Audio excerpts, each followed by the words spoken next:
वाहिगुरु। जब लो नहीं भाग लीलारी उदय, तब लो भ्रमते फिरते बहुतायो। कल घोर समुद्र में बूढ़त ते, कब हूँ मिट है नहीं रे पछतायो। तत् विचार यह मथुरा, जग तारण को अवतार बनायो। जपयो जिने अर्जुन देव गुरु, फिर संकट जोन गर्भ न आयो। जपयो जिने अर्जुन देव गुरु, फिर संकट जोन गर्भ न आयो। सतनाम श्री वाहिगुरु साहिब जी। संत का दोखी सदा अपवित, संत का दोखी किसै का नहीं मित। संत के दोखी को डान लागै, संत के दोखी को सब त्यागै। संत का दोखी महा अहंकारी, संत का दोखी सदा विकारी। संत का दुखी जन्मै मरै, संत कई दुख ना सुख ते टरै।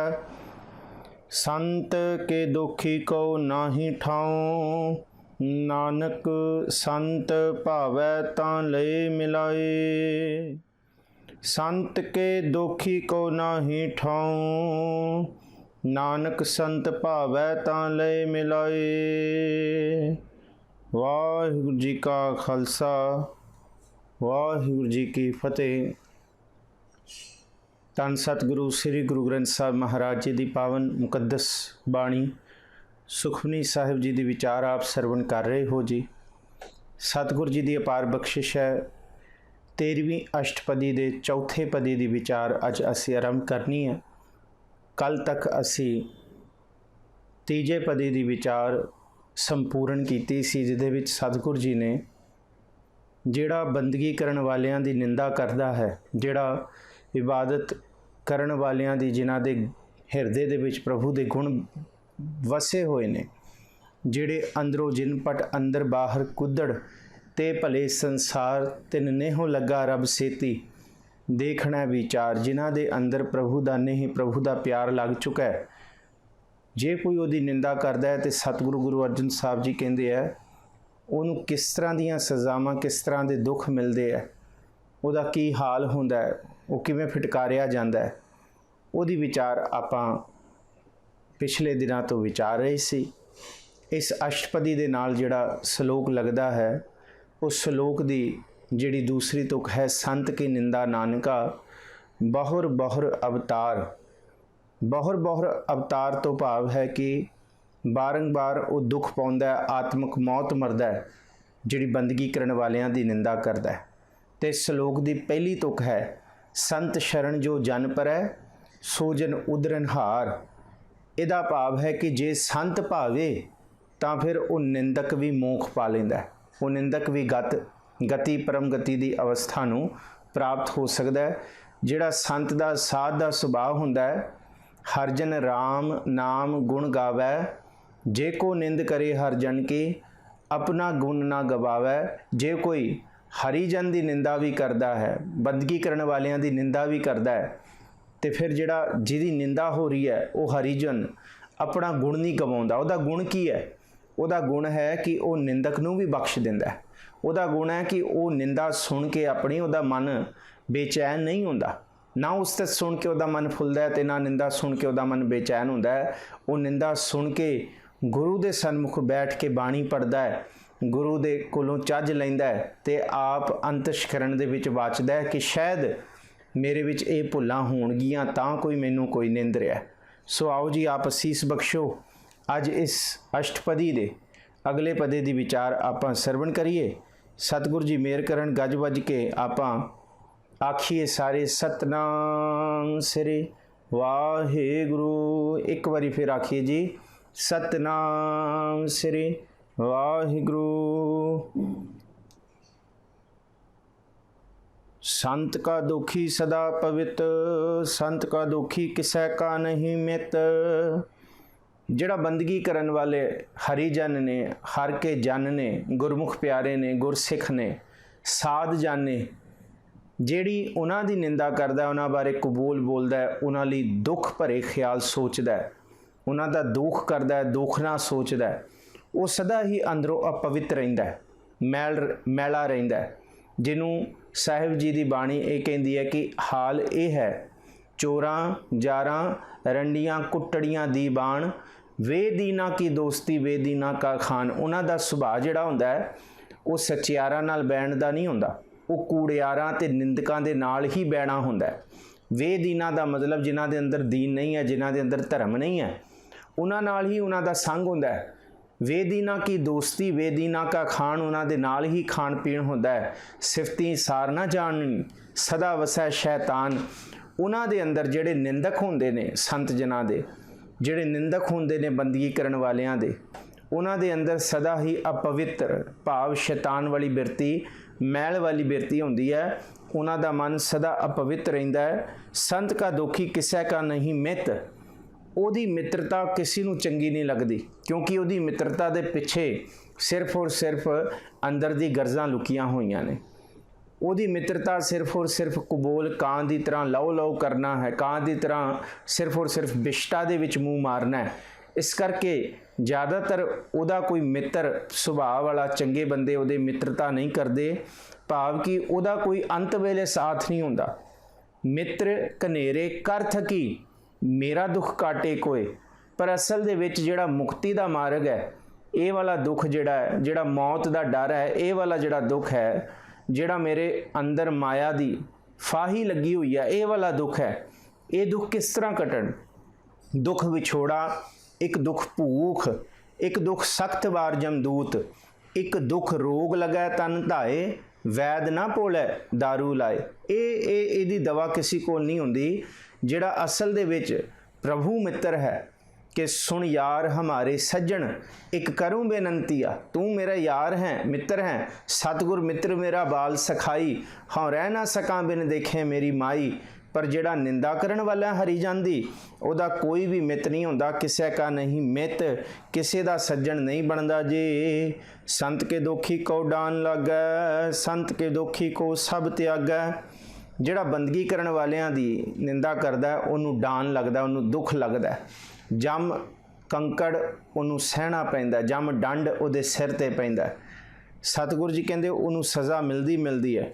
ਸੰਤ ਕੇ ਦੋਖੀ ਕੋ ਸਭ ਤਿਆਗੈ। ਅੰਤ ਵੇਲੇ ਉਹਦਾ ਸਾਰੇ ਹੀ ਸਾਥ ਛੱਡ ਜਾਂਦੇ ਨੇ। ਹਰ ਵੇਲੇ ਹੀ ਉਹਦਾ ਸਾਥ ਇਸ ਲਈ ਛੱਡ ਜਾਂਦੇ ਨੇ ਕਿਉਂਕਿ ਉਹ ਜ਼ੁਬਾਨ ਦਾ ਕੱਚਾ ਹੁੰਦਾ ਹੈ, ਉਹ ਬੋਲਾਂ ਦਾ ਕੱਚਾ ਹੁੰਦਾ ਹੈ। ਉਹਦਾ ਸੁਭਾਅ ਹੁੰਦਾ ਹੈ ਸਿਰਫ ਔਰ ਸਿਰਫ ਮਨ ਨੂੰ ਮਿੱਠੀ ਲੱਗਣ ਵਾਲੀਆਂ ਗੱਲਾਂ ਕਰਨੀਆਂ। ਪਰ ਉਹਨੂੰ ਇਹ ਨਹੀਂ ਪਤਾ ਲੱਗਦਾ ਕਿ ਜਿਉਂ-ਜਿਉਂ ਅਸੀਂ ਬੰਦਗੀ ਕਰਨ ਵਾਲਿਆਂ ਦੀ ਨਿੰਦਾ ਕਰਦੇ ਹਾਂ, ਤਿਉਂ-ਤਿਉਂ ਅਸੀਂ ਉਹਨਾਂ ਦੀਆਂ ਮੈਲ ਦੀਆਂ ਪੰਡ ਧੋਂਦੇ ਹਾਂ, ਉਹਨਾਂ ਦੀ ਮੈਲ ਸਾਫ਼ ਕਰਦੇ ਹਾਂ। ਔਰ ਜਿਹੜਾ ਨਿੰਦਾ ਕਰੀ ਜਾਂਦਾ ਹੈ, ਆਪਣੇ ਮਨ ਦੇ ਉੱਤੇ ਮੈਲ ਲਗਾ ਕੇ ਸਦਾ ਹੀ ਅਪਵਿੱਤ ਰਹਿੰਦਾ ਹੈ। ਉਹਦਾ ਕੋਈ ਵੀ ਮਿੱਤਰ ਨਹੀਂ ਹੁੰਦਾ ਤੇ ਸਾਰੇ ਹੀ ਉਹਨੂੰ ਤਿਆਗ ਦਿੰਦੇ ਨੇ। ਸੰਤ ਕੇ ਦੁਖੀ ਕੋ ਸਭ ਤਿਆਗੈ, ਸਾਰਾ ਉਹਦਾ ਸਾਥ ਛੱਡ ਦਿੰਦੇ ਨੇ ਜੀ। ਸੰਤ ਕਾ ਦੁਖੀ ਮਹਾ ਅਹੰਕਾਰੀ, ਸੰਤ ਕਾ ਦੁਖੀ ਸਦਾ ਵਿਕਾਰੀ। ਜਿਹੜਾ ਬੰਦਗੀ ਕਰਨ ਵਾਲਾ ਹੈ ਸੱਚੀ ਮੁੱਚੀ ਉਹਨੂੰ ਲੱਗਦਾ ਕਿ ਮੇਰੇ ਤੋਂ ਜ਼ਿਆਦਾ ਸਿਆਣਾ ਕੋਈ ਨਹੀਂ ਹੈ। ਉਹਨੂੰ ਆਪਣੀ ਗੱਲਾਂ ਬਾਤਾਂ ਕਰਨ ਦਾ ਹੀ ਅਹੰਕਾਰ ਹੁੰਦਾ ਹੈ। ਉਹ ਦੂਸਰਿਆਂ ਨੂੰ ਕੁਝ ਜਾਣਦਾ ਹੀ ਨਹੀਂ। ਉਹ ਵਿਦਿਆ ਨੂੰ, ਪਰੰਪਰਾਵਾਂ ਨੂੰ, ਸੰਪਰਦਾਵਾਂ ਨੂੰ, ਉਹ ਗੁਰੂ ਦੀ ਬਾਤ ਨੂੰ ਕੁਝ ਜਾਣਦਾ ਹੀ ਨਹੀਂ। ਇੱਥੋਂ ਤੱਕ ਜਿਹੜਾ ਨਿੰਦਕ ਹੁੰਦਾ ਨਾ, ਉਹ ਗੁਰੂ ਦੀ ਗੱਲ ਨੂੰ ਨਿੰਦਣਾ ਸ਼ੁਰੂ ਕਰ ਦਿੰਦਾ ਹੈ। ਉਸ ਦਿਨ ਸਾਡੇ ਜੀਵਨ ਦੇ ਵਿੱਚ ਸਭ ਤੋਂ ਜ਼ਿਆਦਾ ਨਿਘਾਰ ਆ ਜਾਏਗਾ ਜਿਸ ਦਿਨ ਅਸੀਂ ਇਹ ਕਹਿ ਦਾਂਗੇ, ਲੈ ਗੁਰੂ ਤੇ ਪੁਰਾਣੀਆਂ ਗੱਲਾਂ ਕਰਦੇ ਨੇ, ਗੁਰੂ ਨੇ ਤੇ ਗੱਲ ਤਾਂ ਕੀਤੀ ਸੀ। ਸਭ ਤੋਂ ਵੱਡੀ ਬਦਕਿਸਮਤੀ ਹੈ ਸਾਡੇ ਜੀਵਨ ਦੀ ਜਿਸ ਦਿਨ ਅਸੀਂ ਗੁਰੂ ਤੋਂ ਵੀ ਸਿਆਣੇ ਬਣ ਜਾਵਾਂਗੇ, ਸੋਚਾਂਗੇ ਕਿ ਅਸੀਂ ਸਿਆਣੇ ਹੋ ਗਏ ਹਾਂ। ਇਹ ਹੈ ਨਿੰਦਕ ਦਾ ਹਾਲ, ਜਿਹੜਾ ਗੁਰੂ ਨੂੰ ਵੀ ਨਿੰਦਣਾ ਸ਼ੁਰੂ ਕਰ ਦਿੰਦਾ ਹੈ, ਬੰਦਗੀ ਕਰਨ ਵਾਲਿਆਂ ਨੂੰ ਵੀ ਨਿੰਦਣਾ ਸ਼ੁਰੂ ਕਰ ਦਿੰਦਾ ਹੈ। ਉਹ ਮਹਾ ਅਹੰਕਾਰੀ ਬਣ ਜਾਂਦਾ ਹੈ। ਉਹਨੂੰ ਅਹੰਕਾਰ ਦੀਆਂ ਸੱਟਾਂ ਵੱਜਦੀਆਂ ਨੇ। ਇਹਨੂੰ ਮਹਾਰਾਜ ਜੀ ਕਹਿੰਦੇ ਜਿਉਂ-ਜਿਉਂ ਚਲਹਿ ਚੁਭਹਿ ਦੁੱਖ ਪਾਵੈ, ਜਿਉਂ-ਜਿਉਂ ਚਲੇ ਚੁਭਹਿ ਦੁੱਖ ਪਾਵੈ, ਜਮਕਾਲ ਸਹਿ ਸਿਰ ਡੰਡਾਏ।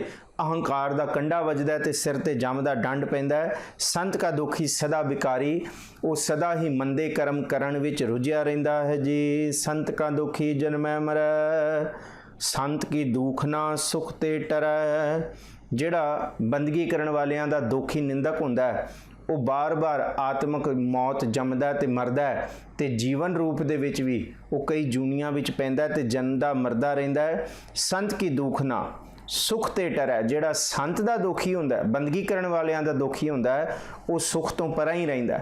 ਸੁਖ ਉਹਦੇ ਲਾਗੇ ਆ ਕੇ ਵੀ ਵਾਪਸ ਮੁੜ ਜਾਂਦਾ, ਸੁਖ ਟਲਦਾ ਰਹਿੰਦਾ। ਇਹਨੂੰ ਕਿਹਾ ਸੁਖ ਤੇ ਟਰੈ, ਟਲ ਜਾਂਦਾ, ਵਾਂਝਿਆ ਰਹਿੰਦਾ ਉਹ ਸੁਖ ਤੋਂ। ਜੀ ਸੰਤ ਕੇ ਦੁਖੀ ਕਉ ਨਾਹੀ ਠਾਉ, ਨਾਨਕ ਸੰਤ ਭਾਵੈ ਤਾਂ ਲੈ ਮਿਲਾਏ। ਕੋਈ ਥਾਂ ਨਹੀਂ ਹੈ ਜੀ, ਕਿਉਂਕਿ ਬੰਦਗੀ ਕਰਨ ਵਾਲਿਆਂ ਦੀ ਅਵਸਥਾ ਹੈ ਜਾ ਕਾ ਕਹਿਆ ਦਰਗਾਹ ਚੱਲੈ। ਪਰ ਜਿਹਨੂੰ ਸਤਿਗੁਰੂ ਜੀ ਕਹਿੰਦੇ ਹੈ ਕਿ ਬਿਲਕੁਲ ਵੀ ਅੰਦਰ ਦੀ ਸੋਝੀ ਨਹੀਂ ਹੈ, ਜਿਹੜਾ ਬੰਦਗੀ ਕਰਨ ਵਾਲਿਆਂ ਦੀ ਨਿੰਦਾ ਕਰਦਾ ਹੈ, ਉਹਨੂੰ ਫਿਰ ਕਿੱਥੇ ਥਾਂ ਨਹੀਂ ਮਿਲਦੀ। ਗੁਰੂ ਉਹਨੂੰ ਕਿੱਥੇ ਥਾਂ, ਕਿੱਥੇ ਸਹਾਰਾ, ਕਿੱਥੇ ਆਸਰਾ, ਕੁਝ ਨਹੀਂ ਦਿੰਦਾ, ਕੋਈ ਵੀ ਉਹਨੂੰ ਸਹਾਰਾ ਨਹੀਂ ਮਿਲਦਾ। ਨਾਨਕ ਸੰਤ ਭਾਵੈ ਤਾਂ ਲੈ ਮਿਲਾਏ। ਪਰ ਜੇ ਬੰਦਗੀ ਕਰਨ ਵਾਲਾ ਉਹਨੂੰ ਮਾफ़ ਕਰ ਦੇ, ਉਹਨੂੰ ਆਪਣੇ ਸੀਨੇ ਨਾਲ ਲਾ ਲੇ, ਉਹਦੇ ਅਵਗੁਣ ਬਖਸ਼ ਦੇ, ਤੇ ਸਤਿਗੁਰੂ ਜੀ ਕਹਿੰਦੇ ਹੈ ਤਾਂ ਜਿਹੜਾ ਸੰਤ ਹੈ, ਬੰਦਗੀ ਕਰਨ ਵਾਲਾ ਹੈ, ਉਹਨੂੰ ਆਪਣੇ ਨਾਲ ਮਿਲਾ ਲੈਂਦਾ ਹੈ, ਉਹਦੇ ਅਵਗੁਣ ਭੁੱਲ ਕੇ ਉਹਦੀ ਮੈਲ ਨੂੰ ਧੋ ਦਿੰਦਾ ਹੈ ਤੇ ਉਹਨੂੰ ਵੀ ਚੰਗਾ ਬਣਾ ਦਿੰਦਾ ਹੈ। ਜੀ ਸੰਤ ਕਾ ਦੁਖੀ ਅਦ ਬੀਚ ਤੇ ਟੂਟੈ, ਸੰਤ ਕਾ ਦੁਖੀ ਕਿਤੈ ਕਾਜ ਨਾ ਪਹੁੰਚੈ। ਜਿਹੜਾ ਬੰਦਗੀ ਕਰਨ ਵਾਲਿਆਂ ਦਾ ਦੁਖੀ ਹੈ, ਅੱਧ ਬੀਚ ਤੇ ਟੂਟੈ ਦਾ ਮਤਲਬ ਹੈ ਕਿ ਅੱਧ ਵਿਚਕਾਰੋਂ ਟੁੱਟ ਜਾਂਦਾ ਹੈ। ਕਈ ਅਰਥ ਕਰਦੇ ਹੈ ਕਿ ਉਹਦੀ ਜਿਹੜੀ ਜਵਾਨੀ ਹੁੰਦੀ ਹੈ, ਉਹੀ ਜਿਹੜੀ ਅਵਸਥਾ, ਉਮਰ ਦੀ ਅਵਸਥਾ ਹੁੰਦੀ ਹੈ, ਉਹ ਨਿੰਦਾ ਦੇ ਵਿੱਚ ਹੀ ਕੱਢ ਦਿੰਦਾ ਹੈ, ਤੇ ਉਹ ਸਮਝੋ ਕਿ ਟੁੱਟ ਗਿਆ, ਅੱਧ ਵਿੱਚੋਂ ਹੀ ਟੁੱਟ ਗਿਆ, ਉਹਦੀ ਜਵਾਨੀ ਖਤਮ ਹੋ ਗਈ, ਸਾਰੀ ਗਰਕ ਹੋ ਗਈ।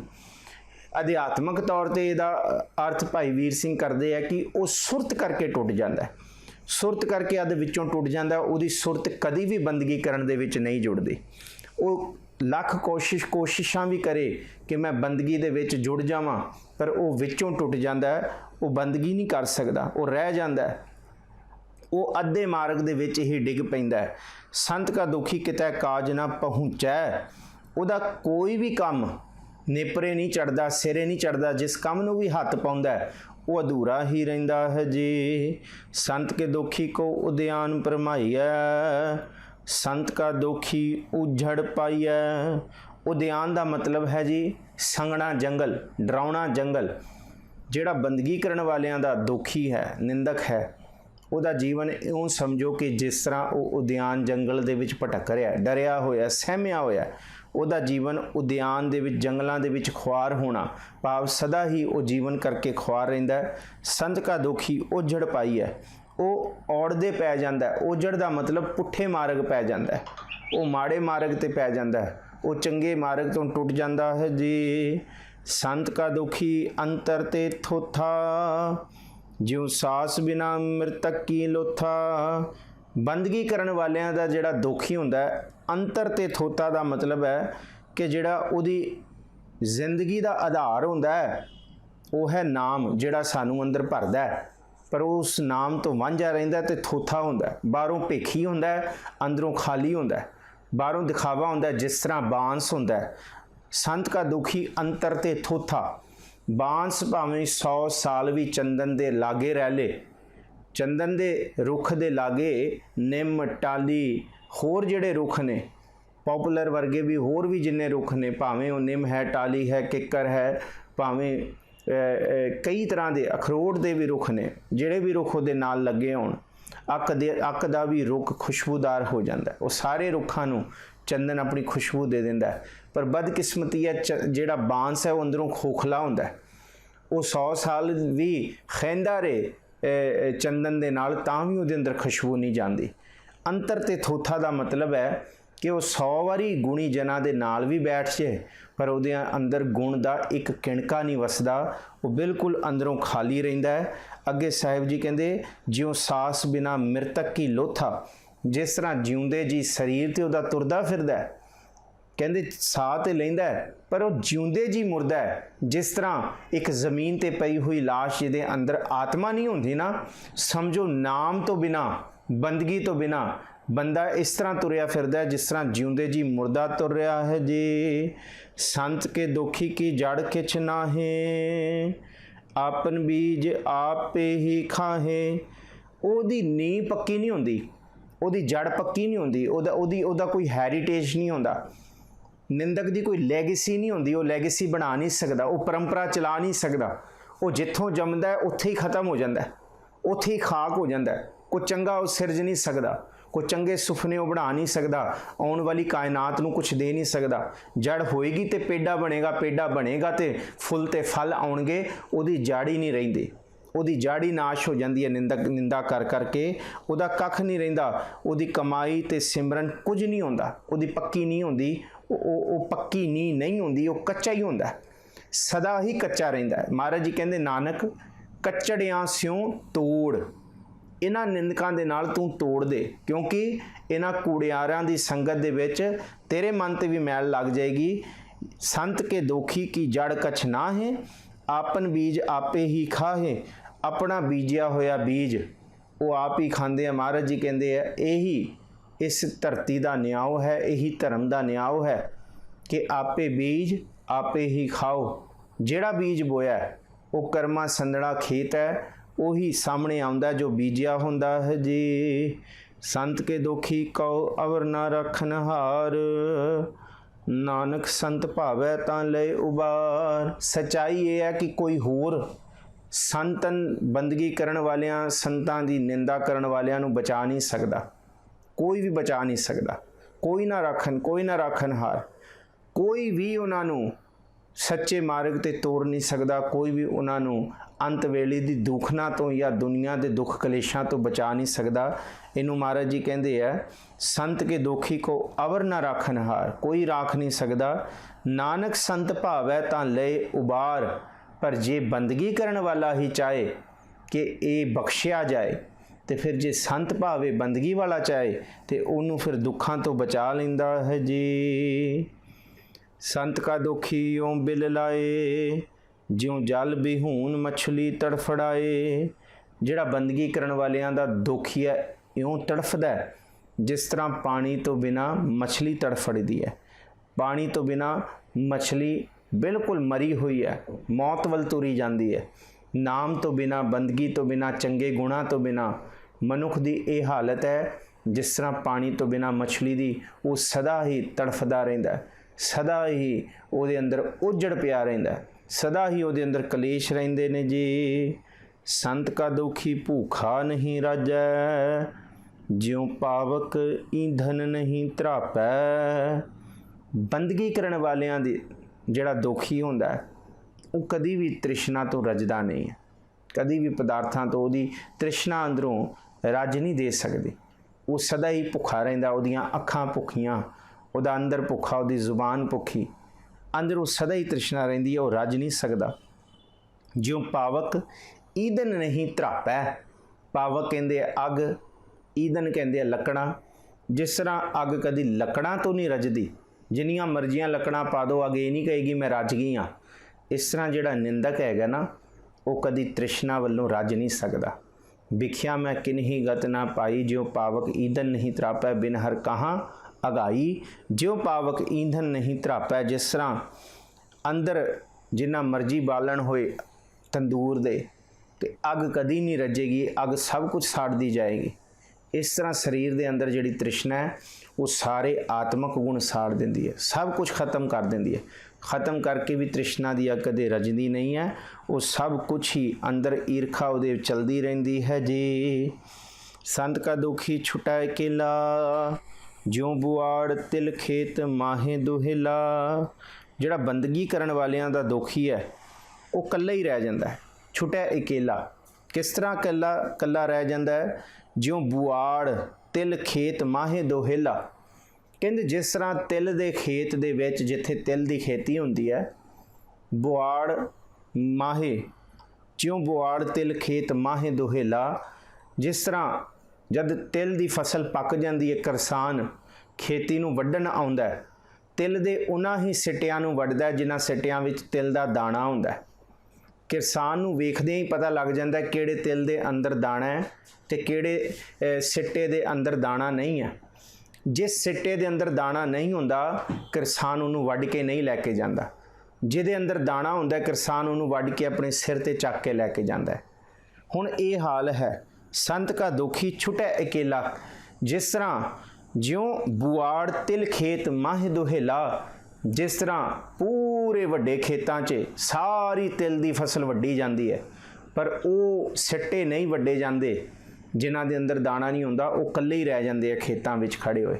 फिर उन्होंने कोई पशु डंगर या मनुख उन्होंने खत्म कर जाता है, अपने पैरों थल्ले मिध जाता है। वो हाल निंदक दा हुंदा है। इस रूप दे विच महाराज गुरु नानक साहब महाराज जी दा असीं बचन पढ़दे आं आसा वार दे विच, बलिहारी गुर आपणे देवहाड़ी सदवार, जिन मानस ते देवते की करत ना लागी वार। महला दूजा, जे सौ चंदा उगवै सूरज चढ़ै हज़ार। धन गुरु अंगद साहब जी, इते चानण हुंदियां गुरबिन घोर अंधार। तो फिर अगे जिहड़ा बचन है महाराज जी दा, नानक गुरु ना चेतनी मन अपने सुचेत, छूटे तिल बुआड़ ज्यों सुइयां अंदर खेत। खेतैं अंदर छुटियां कौ नानक सौ नाह, फलियां फुलियां बपड़े पीतन विच सुआ। कहंदे जिस तरह एक फसल खेती तिल दे खेतां दे विच सिट्टे ते खड़े ने पर किसान उही वढ के लैके जाएगा जिहदे अंदर दाना है। रब उन्हां नूं ही अपनी दरगाह 'च थां देगा जिन्हां दे अंदर नाम दा बीज है। जिहड़े अंदरों खोखले रह गए उन्हां नूं किरसान वढदा भी नहीं, उन्होंने कल्ला छड्ड दिंदा है। निंदकां दा ये हाल है। महाराज कहते फलियां फुलियां बपड़े, बाहरों तो निंदक बड़ा खुश भी दिखेगा, बाहरों तो बड़ा ऐन तकड़ा भी दिखेगा, बाहरों बड़ा पदार्थां दा रजिया भी दिखेगा कि हाँ ये कोल सारे पदार्थ ने, पर महाराज जी कहते भी तन विच सुआ, पर अंदरों दे दाना नहीं है। ज्यों बुआड़ तिल खेत माहे दुहेला, जिस तरह एक तिल दे खेतां दे विच सिट्टा कल्ला रह जाता है, निंदक दा ये हाल हुंदा है, वो उत्थे ही मिद्या जाता है जी। संत का दुखी धर्म ते रहत, संत का दुखी सद मिथ्या कहत। ਉਹਦੇ अंदर धर्म ते ईमान नहीं पैदा हो सकता जिहड़ा निंदा करदा है, वो सदा ही धर्म ते ईमान तो सखना रह जाता है, अपनी जिम्मेवारियां तो सखना रह जाता है। संत का दुखी सद मिथ्या कहत, मिथ्या का मतलब झूठ फरेब धोखा, सदा ही उहदे मुख उहदे मन च झूठ फरेबी ते धोखा चलता है जी। किरत निंदक का तुर ही पया, नानक जो तिस भावै सोई थिया। पहले कीते हुए निंदियां दे जेड़े ये फल हुंदे ने ना, इनू क्या किरत निंदक दा। किरत निंदक दा मतलब है कि निंदा अज कीती, कल कीती, परसों कीती, हुण ये निंदा जे अगले साल तक असी निंदा करी जा रहे हैं तो अज दी कीती हुई निंदिया वो भी अगले साल तक नाल जाएगी। इत्थे कोई पुराने जन्मां दी खेड नहीं है। जे अज निंदा कर रहे हैं ना, अज हुणे इस वेले प्रेजेंट मोमेंट च, यही निंदिया अगले घंटे किरत निंदक दा पै जाएगी, यही अगे किरत बन जाएगी साडी, यही साडे कर्म बन जाएगी। ये निंदिया सानू होर निंदिया करन ते मजबूर करेगी। महाराज जी कहते ज्यों ज्यों निंदक निंदा करी जाता है, उहदी निंदा दी पंडां दा भार वधी जाता है। इनू क्या किरत निंदक का धुर ही पिया, कि कीते हुए कम कीते हुई निंदा दा फल कहते फिर उहदा वधदा जाता है, बस उहदे विच ही फस जाता है, उहदा भार इन्ना हो जाता है। कहते फिर धुरों उन्होंने सज़ा मिलती है। नानक जो तिस भावै सोई थिया, थिया पढ़ दिंदे असीं, पर यह थिया नहीं है, सोई थिया, थत्थे नूं सिहारी है। ये बहुत ध्यान नाल लफ्ज़ पढ़ना है जी।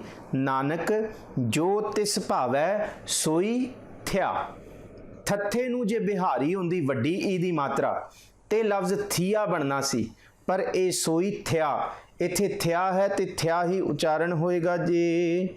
कि जो कुछ प्रभु की रज़ा होंदी है वही वरतदा है जी।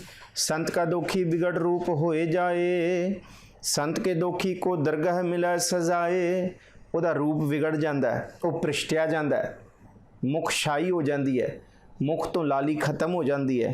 संत के दुखी को दरगाह मिला सजाए, उन्होंने दरगाह च सज़ा मिलती है जी। संत का दुखी सदा सहकाइया, संत का दुखी ना मरै ना जीवाइया। सहकाइए का मतलब सहकदा रहिंदा है, ਤਰਾਹੇ ਤਰਾਹੇ ਕਰਦਾ ਰਹਿੰਦਾ ਹੈ, ਤਰਲੇ ਰਹਿੰਦਾ ਹੈ, ਸਦਾ ਹੀ ਦੁੱਖਾਂ 'ਚ ਆਤੁਰ ਰਹਿੰਦਾ ਹੈ। ਸੰਤ ਕਾ ਦੁਖੀ ਨਾ ਮਰੈ ਨਾ ਜੀਵਾਈਏ, ਨਾ ਉਹ ਜਿਉਂਦਿਆਂ ਦੇ ਵਿੱਚ ਤੇ ਨਾ ਉਹ ਮੋਇਆਂ ਦੇ ਵਿੱਚ। ਇਹਨੂੰ ਐ ਸਿਆਣੇ ਕਹਿੰਦੇ ਹੈ, ਜਿਹੜਾ ਮਾੜਾ ਬੰਦਾ ਹੁੰਦਾ ਹੈ ਨਿੰਦਾ ਕਰਨ ਵਾਲਾ, ਬੜਾ ਭੈੜਾ, ਨਾ ਉਹ 3 ਦੇ ਵਿੱਚ ਤੇ ਨਾ ਉਹ 13 ਦੇ ਵਿੱਚ। ਨਾ ਕੋਈ ਲੋਕ ਉਹਨੂੰ ਆਪਣੇ ਖੁਸ਼ੀ ਦੇ ਦਿਨਾਂ ਦੇ ਵਿੱਚ ਸੱਦਦੇ ਨੇ, ਖੁਸ਼ੀ ਮੌਕੇ 'ਤੇ ਸੱਦਦੇ ਨੇ, ਤੇ ਨਾ ਉਹਨਾਂ ਨੂੰ ਕੋਈ ਮੌਤ ਦੇ ਮੌਕੇ 'ਚ ਸੱਦਦਾ। ਉਹ ਕਹਿੰਦਾ ਇਹਨੇ ਤੇ ਯਾਬੀ ਪਾਉਣਾ, ਇਹਨੇ ਤੇ ਸੱਚੀ ਮੁੱਚੀ ਇੱਥੇ ਵਕਤ ਹੀ ਪਾਉਣਾ ਹੈ, ਤੇ ਸਦਾ ਹੀ ਆਤੁਰ ਰਹਿੰਦਾ, ਆਤੀ ਚੱਕੀ ਫਿਰਦਾ। ਉਹ ਸੱਚੀ ਮੁੱਚੀ ਨਾ ਉਹ ਜਿਉਂਦਿਆਂ ਵਿੱਚ ਹੁੰਦਾ ਹੈ ਤੇ ਨਾ ਉਹ ਮੋਇਆਂ ਵਿੱਚ ਹੁੰਦਾ ਹੈ। ਜੀ ਸੰਤ ਕੇ ਦੁਖੀ ਕੀ ਪੁਜੈ ਨਾ ਆਸਾ, ਸੰਤ ਕਾ ਦੁਖੀ ਉੱਠ ਚਲੈ ਨਿਰਾਸਾ। ਸੰਤ ਦਾ ਜਿਹੜਾ ਨਿੰਦਕ ਹੈ ਉਹਦੀ ਆਸ ਕਦੀ ਸਿਰੇ ਤੱਕ ਨਹੀਂ ਪਹੁੰਚਦੀ, ਕਿਸੇ ਆਸ ਸਿਰੇ ਨਹੀਂ ਚੜ੍ਹਦੀ। ਬਹੁਤ ਕੁਝ ਸੋਚਦਾ, ਬੜੇ ਖਿਆਲੀ ਪਲਾਓ ਬਣਾਉਂਦਾ ਹੈ, ਪਰ ਉਹਦੀ ਨਿੰਦਾ ਦੇ ਪਾਪ ਹੀ ਉਹਨੂੰ ਲੈ ਪੈਂਦੇ ਆ। ਸੰਤ ਕਾ ਦੁਖੀ ਉੱਠ ਚਲੈ ਨਿਰਾਸਾ, ਇੱਥੋਂ ਉਹ ਬਿਨਾਂ ਸ਼ੋਭਾ ਤੋਂ ਹੀ, ਇੱਥੋਂ ਉਹ ਬਿਨਾਂ ਕੁਝ ਪ੍ਰਾਪਤ ਕੀਤੇ ਹੀ ਨਿਰਾਸ਼ ਰੂਪ 'ਚ ਤੁਰ ਜਾਂਦਾ ਹੈ। ਜੀ ਸੰਤ ਕੈ ਦੁਖ ਨਾ ਤ੍ਰਿਸ਼ਟੈ ਕੋਏ, ਜੈਸਾ ਭਾਵੈ ਤੈਸਾ ਕੋਈ ਹੋਏ। ਤ੍ਰਿਸ਼ਟੈ ਦਾ ਮਤਲਬ ਹੈ ਤ੍ਰਿਸ਼ਨਾ ਦੇ ਵਿੱਚੋਂ ਤ੍ਰਿਸ਼ਟੈ ਬਣਿਆ। ਕਹਿੰਦੇ ਜਿਹੜਾ ਤ੍ਰਿਸ਼ਨਾ ਤੇ ਸੰਤੁਸ਼ਟ, ਇਹ 2 ਲਫ਼ਜ਼ ਜਿਹੜੇ ਨੇ ਨਾ, ਇੱਕ ਤ੍ਰਿਸ਼ ਤੇ ਇੱਕ ਸੰਤੁਸ਼ਟ। ਤ੍ਰਿਸ਼ਨਾ ਤੇ ਸੰਤੁਸ਼ਟ ਨੂੰ ਇਕੱਠਾ ਕਰਕੇ ਲਫ਼ਜ਼ ਬਣ ਗਿਆ ਤ੍ਰਿਸ਼ਟੈ, ਭਾਵ ਤ੍ਰਿਸ਼ਨਾ ਤੋਂ ਰਜਿਆ ਹੋਇਆ। ਇੱਥੇ ਹੈ ਸੰਤ ਕੈ ਦੁਖੀ ਨਾ ਤ੍ਰਿਸ਼ਟੈ ਕੋਏ, ਨਾ ਤ੍ਰਿਸ਼ਟੈ ਕੋਏ। ਨਿੰਦਿਆ ਕਰਨ ਵਾਲਾ ਕੋਈ ਵੀ ਰਜਦਾ ਨਹੀਂ ਹੈ, ਕਿਸੇ ਰੂਪ ਦੇ ਵਿੱਚ ਵੀ ਉਹਨੂੰ ਸਦਾ ਹੀ ਤ੍ਰੇ ਲੱਗੀ ਰਹਿੰਦੀ ਹੈ, ਉਹਨੂੰ ਸਦਾ ਹੀ ਪਿਆਸ ਲੱਗੀ ਰਹਿੰਦੀ ਹੈ। ਉਹ ਸਦਾ ਹੀ ਅੰਦਰੋਂ ਪਿਆਸਾ ਰਹਿੰਦਾ ਹੈ, ਕਦੀ ਸੰਤੁਸ਼ਟ ਨਹੀਂ ਹੁੰਦਾ। ਉਹ ਸਦਾ ਹੀ ਨਾ ਤ੍ਰਿਸ਼ਟੈ ਕੋਈ, ਕਦੀ ਰਜਦਾ ਨਹੀਂ ਹੈ। ਜੈਸਾ ਭਾਵੈ ਤੈਸਾ ਕੋਈ ਹੋਏ, ਜਿਸ ਤਰ੍ਹਾਂ ਦੀ ਭਾਵਨਾ ਉਹ ਲੈ ਕੇ ਤੁਰਦਾ ਹੈ ਉਸ ਤਰ੍ਹਾਂ ਦਾ ਹੀ ਉਹ ਬਣ ਜਾਂਦਾ ਹੈ। ਇਹ ਰੱਬ ਦਾ ਨਿਆਂ ਹੈ। ਜਿਹੋ ਜਿਹੀ ਮਨੁੱਖ ਦੀ ਨੀਅਤ ਹੁੰਦੀ ਹੈ ਉਹੋ ਜਿਹਾ ਉਹਦਾ ਸੁਭਾਅ ਬਣਦਾ ਹੈ। ਜਿਹੜਾ ਬੰਦਾ ਨਿੰਦਾ ਕਰਨ ਵਾਲਾ ਲੱਖ ਕੋਸ਼ਿਸ਼ ਕਰੇ ਉਹ ਸਿਆਣਿਆਂ ਦੇ ਵਿੱਚ ਚੁੱਪ ਬੈਠੇ, ਪਰ ਕੋਈ ਨਾ ਕੋਈ ਐਸੀ ਗੱਲ ਕਰ ਦਿੰਦਾ ਹੈ ਜਿਸ ਕਰਕੇ ਉਹਦੇ ਸੁਭਾਅ ਨੂੰ, ਉਹ ਆਪਣੇ ਸੁਭਾਅ ਨੂੰ ਪ੍ਰਗਟ ਕਰ ਦਿੰਦਾ ਹੈ। ਜੀ ਪਿਆ ਕਿਰਤ ਨਾ ਮਿਟੈ ਕੋਏ, ਨਾਨਕ ਜਾਣੈ ਸੱਚਾ ਸੋਏ। ਪਿਆ ਕਿਰਤ ਭਾਵ ਪਿਛਲੀ ਕੀਤੀ ਮੰਦੀ ਨਿੰਦਾ, ਉਹਦਾ ਭਾਵ, ਉਹਦਾ ਪ੍ਰਭਾਵ ਇਕੱਠਾ ਹੋਈ ਜਾਂਦਾ ਹੈ ਤੇ ਉਹਦੇ ਫਲ ਨੂੰ ਕੋਈ ਮਿਟਾ ਨਹੀਂ ਸਕਦਾ। ਜਿਹੜਾ ਬੰਦਾ 100 ਸਾਲ ਨਿੰਦਾ ਕਰੇ, ਸਿਆਣੇ ਕਹਿੰਦੇ ਆ 900 ਚੂਹੇ ਖਾ ਕੇ ਬਿੱਲੀ ਹੱਜ ਕੋ ਚਲੀ। ਆ ਬੰਦਾ ਸਾਰੀ ਉਮਰ ਨਿੰਦਾ ਕਰਦਾ ਰਿਹਾ ਤੇ ਕਹਿੰਦਾ ਚਲੋ ਹੁਣ ਮੈਂ ਧਰਮੀ ਬਣ ਜਾਵਾਂ, ਪਰ ਉਹ ਨਿੰਦਾ ਦਾ ਸੁਭਾਅ ਇੰਨੀ ਛੇਤੀ ਖਹਿੜਾ ਨਹੀਂ ਛੱਡ ਸਕਦਾ। ਪਾਪ ਇੰਨੀ ਛੇਤੀ ਖਹਿੜਾ ਨਹੀਂ ਛੱਡ ਸਕਦੇ, ਪਰ ਛੱਡ ਸਕਦੇ ਉਹ ਅੱਗੇ ਪਾਤਸ਼ਾਹ ਜੀ ਕਿਰਪਾ ਕਰਨਗੇ। ਕਿਵੇਂ? ਪਰ ਕਿਰਤ ਛੇਤੀ ਆਪਣੇ ਯਤਨ ਨਾਲ। ਪਿਆ ਕਿਰਤ ਨਾ ਮਿਟੈ ਕੋਏ, ਪਿੱਛੇ ਕੀਤੇ ਹੋਏ ਨਿੰਦਾ ਦਾ ਅਸਰ ਕੋਈ ਮਿਟਾ ਨਹੀਂ ਸਕਦਾ। ਨਾਨਕ ਜਾਣੈ ਸੱਚਾ ਸੋਏ, ਉਹ ਪ੍ਰਭੂ ਆਪ ਹੀ ਸਭ ਕੁਝ ਜਾਣਦਾ ਹੈ। ਦੁਨੀਆ ਦੇ ਲੋਕਾਂ ਤੋਂ ਤੇ ਲੁਕਾਇਆ ਜਾ ਸਕਦਾ ਹੈ, ਪਰ ਉਸ ਪ੍ਰਭੂ ਤੋਂ ਕੁਝ ਵੀ ਲੁਕਵਾ ਨਹੀਂ ਹੈ। ਜੀ ਸਭ ਘਟ ਤਿਸਕੇ ਉਹ ਕਰਨੈ ਹਾਰ, ਸਦਾ ਸਦਾ ਤਿਸ ਕਉ ਨਮਸਕਾਰ। ਹੁਣ 8ਵੀਂ ਪੌੜੀ ਦੇ ਵਿੱਚ, 8ਵੇਂ ਪਦੇ ਦੇ ਵਿੱਚ ਇਸ 13ਵੀਂ ਅਸ਼ਟਪਦੀ ਦੇ ਮਹਾਰਾਜ ਜੀ ਸਮਝਾਉਂਦੇ ਆ। ਆਓ ਤੁਹਾਨੂੰ ਦੱਸੀਏ ਨਿੰਦਾ ਤੋਂ ਕਿਵੇਂ ਬਚਿਆ ਜਾ ਸਕਦਾ ਹੈ। ਇਹ ਸਾਰੇ ਪਦਿਆਂ ਦੇ ਵਿੱਚ, ਸਾਰੀ ਅਸ਼ਟਪਦੀ ਦੇ ਵਿੱਚ 7 ਦੇ 7 ਪਦਿਆਂ ਦੇ ਵਿੱਚ ਮਹਾਰਾਜ ਜੀ ਨੇ ਬੰਦਗੀ ਕਰਨ ਵਾਲੇ ਜਿਹੜੇ ਉਹਨਾਂ ਦੀ ਨਿੰਦਾ ਕਰਦੇ ਨੇ ਉਹਨਾਂ ਦਾ ਹਾਲ ਬਿਆਨ ਕੀਤਾ ਹੈ, ਕੀ ਹਾਲ ਹੁੰਦਾ ਹੈ। ਹੁਣ ਮਹਾਰਾਜ ਜੀ ਕਹਿੰਦੇ ਜੇ ਨਿੰਦਾ ਤੋਂ ਬਚਣਾ ਹੈ ਤੇ ਇੱਕ ਕੰਮ ਕਰੋ, ਇਹ ਅਹਿਸਾਸ ਕਰੋ ਸਭ ਘਟ ਤਿਸਕੇ ਉਹ ਕਰਨਾ ਹੈ ਹਾਲ। ਸਭੈ ਘਟ ਰਾਮ ਬੋਲੈ, ਰਾਮਾ ਬੋਲੈ, ਰਾਮ ਬਿਨਾ ਕੋ ਬੋਲੈ ਰੇ। ਸਭ ਦੇ ਅੰਦਰ ਉਹ ਪ੍ਰਭੂ ਹੈ, ਉਹੀ ਸਭ ਕੁਝ ਕਰਨ ਦੇ ਸਮਰੱਥ ਹੈ ਪ੍ਰਭੂ, ਦੂਸਰਾ ਕੋਈ ਹੈ ਨਹੀਂ। ਜੀ ਸਦਾ ਤਦਾ ਤਿਸ ਕਉ ਨਮਸਕਾਰ, ਸਦਾ ਸਦਾ ਉਸ ਪ੍ਰਭੂ ਨੂੰ ਹੀ ਨਮਸਕਾਰ ਕਰੋ, ਨਿੰਦਾ ਨਾ ਕਰੋ। ਉਸ ਪ੍ਰਭੂ ਦੀ ਜੈ ਜੈਕਾਰ ਕਰੋ, ਉਸ ਪ੍ਰਭੂ ਨੂੰ ਆਦੇਸ਼ ਤੇ ਸਹਿ ਆਦੇਸ਼, ਉਹਨੂੰ ਹੀ ਨਮਸਕਾਰ ਕਰੋ। ਆਦ ਅਨੀਲ ਅਨਾਦ ਅਨਾਹਤ ਜੁਗ ਜੁਗ ਏਕੋ ਵੇਸ, ਜਿਹੜਾ ਸਦਾ ਰਹਿਣ ਵਾਲਾ ਹੈ। ਪ੍ਰਭ ਕੀ ਉਸਤਤ ਕਰੋ ਦਿਨ ਰਾਤ, ਤਿਸੈ ਧਿਆਵੋ ਸਾਸ ਗਿਰਾਸ। ਨਿੰਦਾ ਤੋਂ ਬਚਣ ਦਾ ਇੱਕੋ ਇੱਕ ਤਰੀਕਾ ਹੈ, ਸਾਰਾ ਦਿਨ ਸਾਰੀ ਰਾਤ प्रभु की उस्तत करो, प्रभु की बाणी पढ़ो, प्रभु नूं सिजदा करो मन करके, दिन रात उस्तत करो। तिसह ध्यावो सास गिरास, प्रभु नूं दम ब दम सदा ही याद रखो जी। सब कछ वरतै तिसका किया, जैसा करे तैसा को थिया। सब कुछ जिहड़ा कुछ भी वरत रहा प्रभु का कीता होया वरत रहा है। जैसा करे तैसा को थिया, इत्थे हुण थिया है, पिछे थिया सी, इत्थे थत्थे नूं बिहारी थिया पढ़ना है।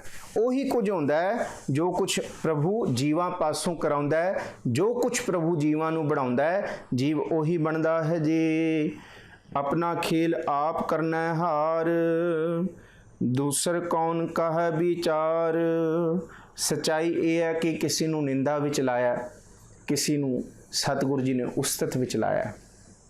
करमी आपो अपनी के नेड़े के दूर, किसी नूं दूर कर दिता निंदा करा के, किसी नूं उस्तत करा के नेड़े कर दिता। अपना खेल आप करना है हार, प्रभु अपने खेल नूं आप ही रचन वाला है। दूसर कौन कहे विचार, दूसर कोई भी नहीं है जिहड़ा उस प्रभु की गल नूं या प्रभु नूं सलाह दे सके, दस सके कि प्रभु ऐ ना कर। जो उस सत करतार ने करना है, ये उदी ही रजा है जी। जिसनों कृपा करे तिस आपन नाम दे, बड़ भागी नानक जन से। जिहदे उत्ते प्रभु कृपा करदा है उन्होंने अपना नाम दिंदा है, उन्होंने सतगुरु जी कृपा करके अपनी बंदगी, अपनी इबादत, अपनी उस्तत करन दी जाच बख्शदे ने। अगे कहंदे बड़ भागी नानक जन से, उही जन वड्डे भागां वाले ने, उही जन वड्डे धनवंत ने, वड्डे भागट ने, जिन्हां दे उत्ते वो मनुख जिन्हां दे अंदर प्रभु वसदा है ते वो मनुख वड्डे भागां वाले हो जांदे, जिन्हां उत्ते प्रभु अपना नाम जपण दी दात बख्शदा है, जिन्हां दे उत्ते सतगुरु जी कृपा करके बंदगी इबादत दी दात बख्शदा है। सतगुरु मेहर करन। अज 13वीं अष्टपदी की असी समाप्ति की है, जिहदे विच धन गुरु अर्जुन साहब महाराज यही समझाउंदे है कि भलिओ निंदा तो बचीए, खास करके बंदगी इबादत करन वालियां दी निंदा तो बचीए ते बच के सतगुरु जी का नाम जपीए। ते निंदा तो हटण दा, मन नूं हटाउण दा इक्को एक तरीका है कि तिसह त्यागो सास गिरास। दिन राती आराधो प्यारो, निमख ना कीचै ढीला। रात दिन आराधो, अन दिन त्याओ, सास गिरास त्याओ, ताकि निंदा का ख्याल ही ना पैदा होए ते उस पार ब्रह्म परमेश्वर नूं ही सिजदा करो। कोई मंदा है, कोई चंगा है, सतगुरु जी सब कुछ तेरा ही है, तुहाडा ही बनाया होया, तुसी ही बनाया है, मनुख दे हथ कुछ भी नहीं है। दूसर कौन कहे विचार, दूजा कोई होए ते तुसी दसो, कोई विचार करके करे, पर नहीं। असी इस करके तुहानू नमस्कार करते हैं, सब कट तिसके वो करना है हार। तुसी सब कुछ बनाउण वाले हो, मंदा भी तुसी बनाउण वाले हो, चंगा भी तुसी बनाउण वाले हो। बस सानू सोझी बख्शो, सानू सूझ बख्शो कि असी उस्तत निंदा नानक जी मैं हब वंझाई छोड़िया। हब किछ त्यागी, हबे साग कूड़ावे डिठे, तो पल्ले तैढे लागी। मैं सब कुछ उस तक ते निंदा त्याग दिता, ये तुहाडी कृपा होया। सब कुछ मैनू, सब कुछ कूड़ा ही जापिया, सिर्फ एक तुहाडी बंदगी, तुहाडी इबादत, तुहाडी उस्तत करना ही मैनू सत लग्या। सतगुर भली करन। इन्नी कुछ विचारां दे नाल खिमा बख्शो। आप सारियां दी सेहत याबी लई अरदास है, आप सारियां दी तंदुरुस्ती लई अरदास है। सतगुरु जी ताणक बीमारी तो बचाउण, इन्हां रोगां तो बचाउण, मेहर करन सभे जी संभाल। अपनी मेहर कर, अन्न पानी मुझ उपाय, दुख दालत भन धर। अरदास सुनी दातार, होई सृष्ट ठर। लेवो कंठ लगाए, अपदा सब हर। नानक नाम त्याए, प्रभ का सफल कर घर। सतगुरु जी भली करन सरबत नूं, सोजी बख्शन सरबत नूं, सेहत याबी बख्शन, सारे तंदुरुस्त होण। भुलां चुकां दी खिमा। वाहिगुरू जी का खालसा, वाहिगुरू जी की फतेह।